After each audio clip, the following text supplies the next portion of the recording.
So, but you're saying that's not really the issue. The fact is he was his historian, and he applied the same historical methodology to Jesus as we trust him for with many other people that he writes about. Precisely. And see, what I'm going to say is that any argument that anyone holding the J&E position, not necessarily Ken again, but just anyone, any argument that they will use to try and say a person named Jesus did not exist can be turned around just as readily and applied to say that, say, Gamaliel did not exist, that Socrates did not exist, and further along, the Holocaust did not happen, Shakespeare didn't write his plays, and so on. And that is because J&E at its heart requires simply special pleading, let's look at the evidence slightly differently for this or that reason, and so on. So are you suggesting then that Ken is asking for greater historical proof for the existence of Jesus than he's actually would be asking for any other historical character? That would be the case, and I'm not saying that he doesn't give some kind of reasons, because I did listen to the Costa debate. I know he gives certain reasons, such as, they had confessional interest, but I'm saying that those additional reasons are simply contrived and inadequate, and that they are not fair play, shall we say. So you're saying then, Ken, I mean, and JP here is referencing to some extent the debate you had about a year ago now with Ken Costa, Tony Costa. Yeah. The fact that, yes, the gospel writers, those witnesses, etc., had some kind of a vested interest. A vested interest. Indeed, yes. they did. Indeed, they did. Yes.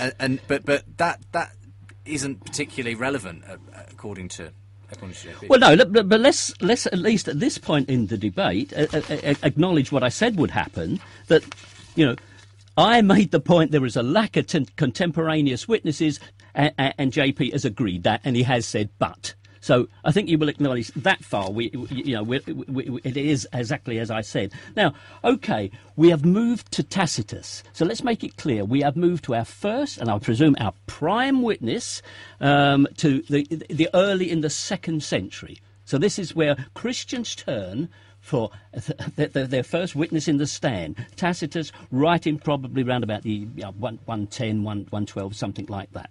Now, as a preamble, let me first of all establish something about the behaviour of Christians during the period in which they transmitted to us Tacitus and every other source we have to rely upon.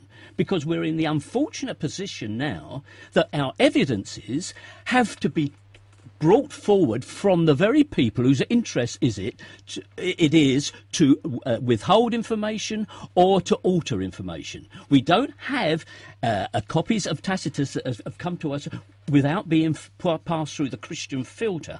Now, have we any reason to doubt the honesty of these Christians? Well, let me address that one very directly and say, yes, we can demonstrate in infinite detail how, from the very beginning until the present day, Christians have lied and fabricated evidence.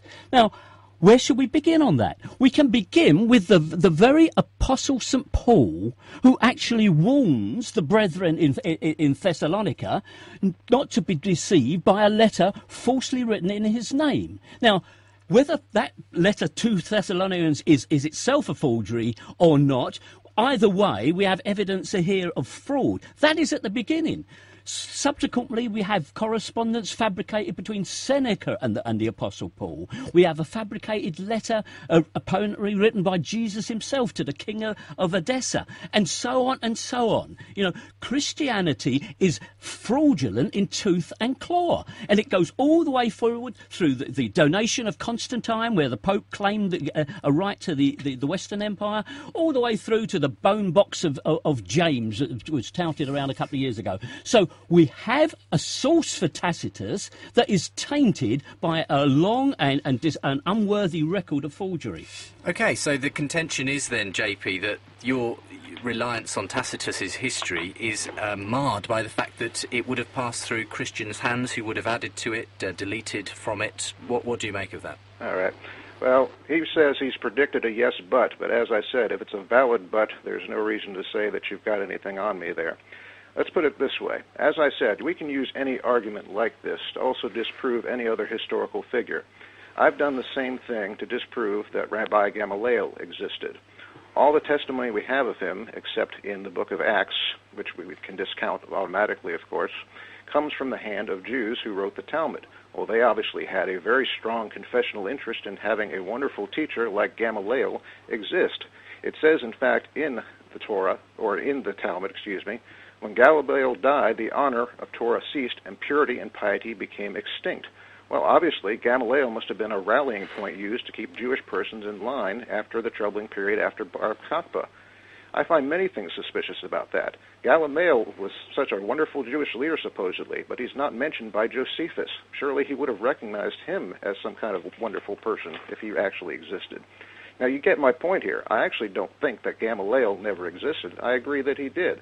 But we can use these same kinds of reasoning to dispute and get rid of any historical figure. Charges of bias are very easy to make. Charges of confessional interest are very easy to make. And it's also very easy to arrive at guilt by association and say, well, because of one forgery, that means all these other things have been forged too. That's not how historians work. Now, he mentioned several different forgeries or claims of forgery. I have articles on each, but let me just briefly mention a couple of things that I would say in response to those.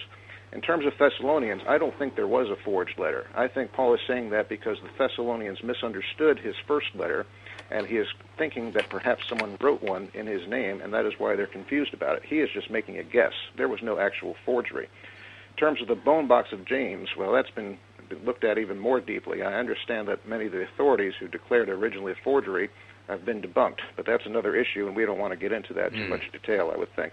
Things like the correspondence between Seneca and Paul. Well, I'm not too clear that these things were intended to be understood as forgeries as opposed to something like edifying fiction. I mean, we don't know exactly what the intent or purpose was with some of these documents. This would be like someone picking up a book by Marjorie Holmes, who is a writer of devotional fiction over here, and saying, well, this book, Two from Galilee, was a forgery intended to show history. I don't know that we can be sure that something like the correspondence between Paul and Seneca wasn't simply something theoretical that was put together to say, well, here's what would happen if this happened. Something like a Harry Turtledove novel. I don't know if you have Harry Turtledove over there. We don't, but I know the kind of literature you're talking about, the kind of thing where you might, yes, create a correspondence between two historical characters, but it's for a fictional purpose. Yeah, sure. Now, we can't be absolutely certain that many of these documents were intended to be taken as authentic, as opposed to being simply thought experiments. Now, this is a very broad thing, but you can't simply just say guilt by association, therefore the works of Tacitus were interfered with. You have to have some evidence that the works of Tacitus were interfered with. Now, all we have really, and I've noticed this on Ken's website, is he says that there was a particular point where the word Christians, as spelled C-H-R-E, was changed to C-H-R-I by scribes. Well, that's not a difficult issue. The scholars are aware of it, and we know what the answer to that is. It was simply a matter of scribes perhaps doing a little textual criticism of their own, thinking that perhaps someone along the line had miscopied and misspelled the word Christians, and fixing it with the I rather than the E. This is a normal textual critical answer. There's no need to go further into conspiracy. And it is noteworthy as well that when Tacitus mentions Christus just previously, he spells it with the I, and there is no dispute about that word.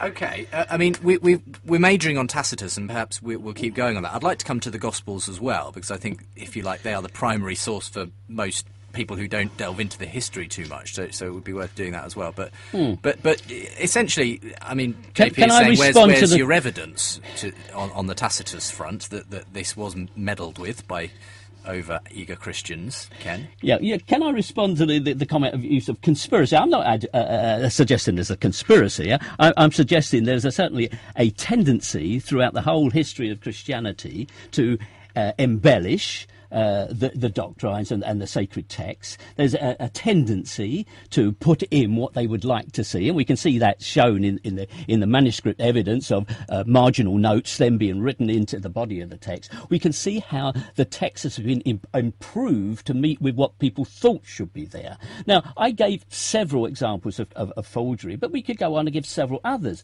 One that I will mention, I won't bother with too many others, but the first canon list, so-called after Muratori, lists actually has the comment, there is in circulation an epistle to the Laodiceans and another to the Alexandrians forged under the name of Paul.